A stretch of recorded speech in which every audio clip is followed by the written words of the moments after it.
Welcome to the Nevis Newscast for Thursday, July 19th, 2018. I'm Fredicia Liburd. Culturama 44 is fast approaching, and around the festive season, there is usually a high demand for whelks. The Ministry of Agriculture, specifically the Department of Fisheries, has some important information regarding the whelks in the vicinity of the Nevis Solid Waste Management Authority and Delta Petroleum Nevis Limited at Long Point. Here is Communications Officer in the Ministry of Agriculture, Rohan Iles, in an interview with Director of Fisheries, Lemuel Pemberton, regarding the consumption of whelks.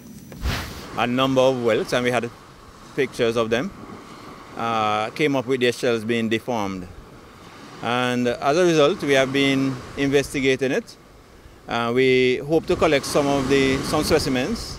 And also, we have involved Ross University and the Department of Marine Resources in St. Kitts, so we could ascertain what the issue might be. Can we, for certain, say what the cause is?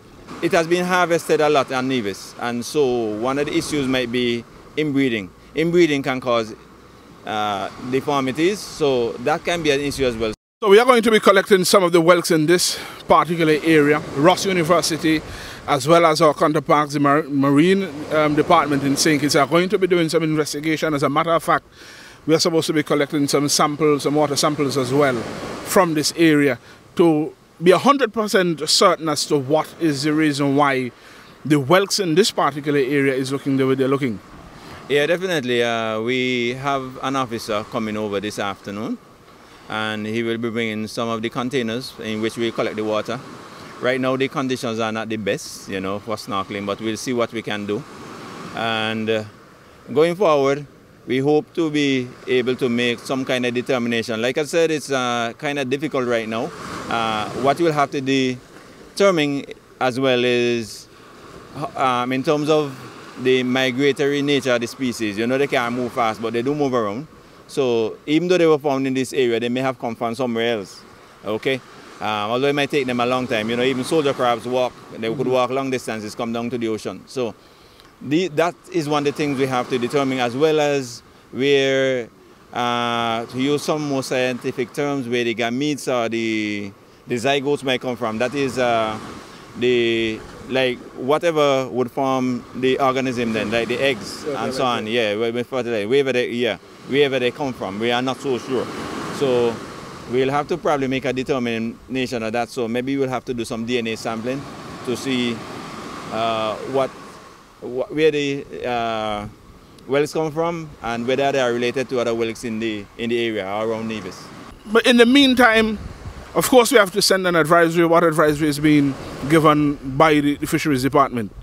Well, we want to use the precautionary approach, which is, I would advise people, as long as you see the shell is deformed, do not consume, and also not to harvest any whelks in this area here. Definitely not, because of the possibility that there might be some contamination or parasites or something. So you see a deformed shell and do not consume the whelks. The whelks in this area, even though they might look large, and you might want to eat them because, you know, this time of year, Culturama, people go for a lot of local food. Our advice would be not to consume them. Over the next 5 weeks, a group of students from the Charlestown and Gingerland secondary schools will gain valuable work experience in the agricultural sector as they participate in the Department of Agriculture's Summer Job Attachment Program. Randy Elliott is the director of the Department of Agriculture. This year we have a very big group, 18. I think this should be about 8 boys and the balance being females. This year marks our 20th year of doing this program, and we had a brief meeting with them this morning in terms of indicating what is expected from them during this period in terms of the work attire, the work attitude. We also discussed with them in terms of the areas of interest that they will be assigned to during this period. Normally here at the Department of Agriculture, they normally rotate weekly from the different areas, and mainly through extension, forestry, plant quarantine, agro-processing, abattoir, marketing, the veterinary services, and livestock. And we do hope that our kids, while they're here, they learn some sort of interest, they develop some sort of passion towards one of the sectors here at the department. Elliott notes that the Department of Agriculture's Summer Job Attachment Program has been successful over the years, and he's hopeful that it will continue to do so.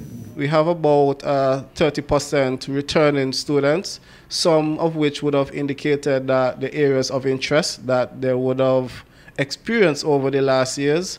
And these are somewhat the older kids, so we're trying now to channel them within those directions and hoping that even within school, they're able to pick up the prerequisite subjects that are required to take these areas as specialized areas and areas to pursue study in the future. We just continue to ask our parents to continue to support the department, continue to support your kids as we strive to ensure that we prepare them for the real world of work. Director of the Department of Agriculture, Randy Elliott.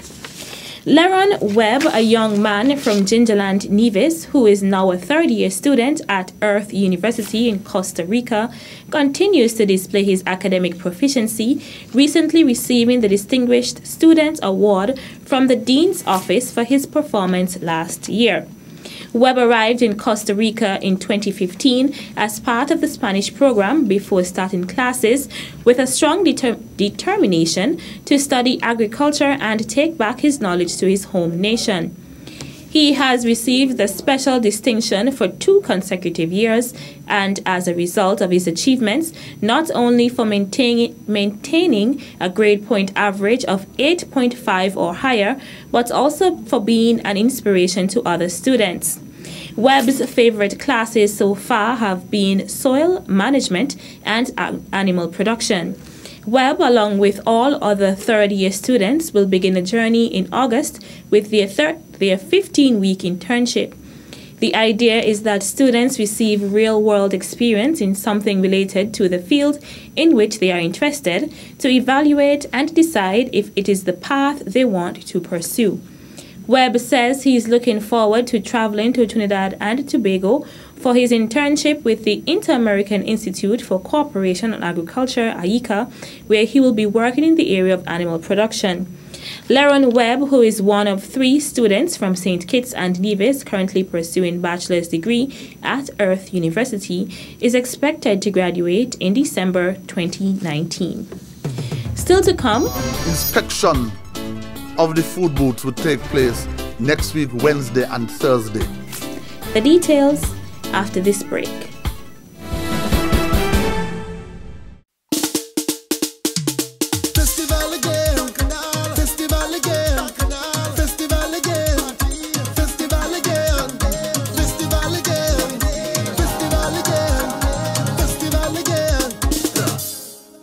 The Caribbean's greatest summer line. Yeah, it's culture on my time. 44 gives me hair. I know you love it here. Troops and festivities. Queen of the Caribbean. But all night, no time for sleep. Emancipate with we. Black food and folklore. Culture on the 44. Black food and folklore. Welcome to our island shore. Black food and folklore. Entertainment to die for. Black food and folklore. Culture on the 44.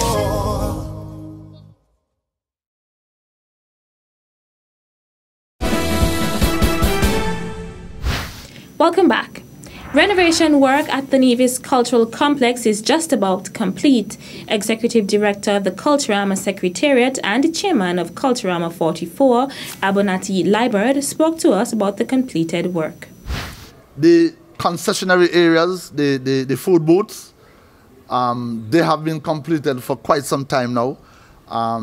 Today, the contractor handed me the keys, and so from tomorrow, the persons who will be occupying the booths will have their keys so they could go in and start to prepare. He also encouraged the booth owners and operators to have their booths available for inspection. Inspection of the food booths will take place next week, Wednesday and Thursday. Next week, Wednesday and Thursday, the health inspectors are going to be here, and we are expecting that the persons who operate the booths would be here so that the inspectors could inspect the booths and make sure that they're in a state of readiness for the sale of food and drink. Culturama 44 will officially begin on Thursday, July 26th at the Cultural Village at 5 p.m. The theme for Culturama 44 is Fet Food Folklore, Culturama 44. In related news, on behalf of the Hosford's team, I would like to congratulate the Culturama Committee on their 44th anniversary and also the 5th anniversary of the SL Hosford's Miss Culture pageant. I have with me the sponsorship check, which I'm going to hand over to Mr. Antonio Liebert. And I want to, before I do that, wish the 4 lovely ladies that we have here with us all the best in the upcoming show. And whatever you do, make sure you enjoy yourself and have fun. General Manager of the SL Hosfords and Company Limited, Oscar Walters, presenting a sponsorship check to Chairman of Culturama 44, Abonati Liebert, in a brief handing over ceremony on Wednesday, July 18th, 2018. Liebert expressed his gratitude to the General Manager. I would like to say a big thank you to SL Hosfords for their continued support of Culturama and the Miss Culture Queen pageant.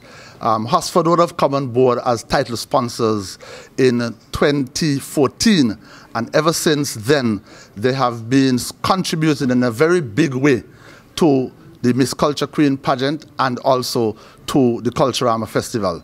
So on behalf of the Nevis Culturama Committee, on behalf of the Nevis Island Administration, I would like to say a big thank you to Mr. Walters, Mr. Wilkin, and the other guys at SL Hosford for their continued support of the festival.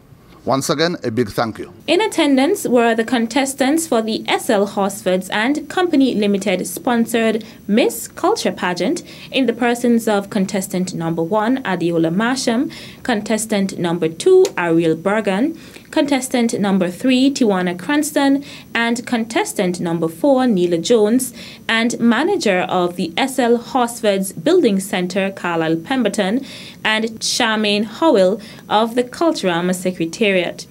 The pageant will take place on August 5th at the Nevis Cultural Complex beginning at 8 p.m. The cost for general admission to the event is $40 and for preferred seating, $50. The following is a public announcement regarding the Orly Beach Water Taxi Pier Environmental Impact Assessment. The Department of Physical Planning and Environment has received the Environmental Impact Assessment for the Orly Beach Water Taxi Pier located at Mosquito Bay in the St. James's Parish. A copy has been placed at the Nevis Public Library for the period July 18th to 25th, 2018 for comments, concerns, questions, and suggestions from members of the public. Additional information can be obtained from the Department of Physical Planning and Environment, located upstairs the Nevis Water Department on Main Street, Charlestown, or call in 869-469-5521, extension 6302-2140, or sending an email to nevplan@yahoo.com. That's how we end this edition of the Nevis Newscast. On behalf of all of us here at the Department of Information, I'm Fredicia Liebert. Thank you for viewing.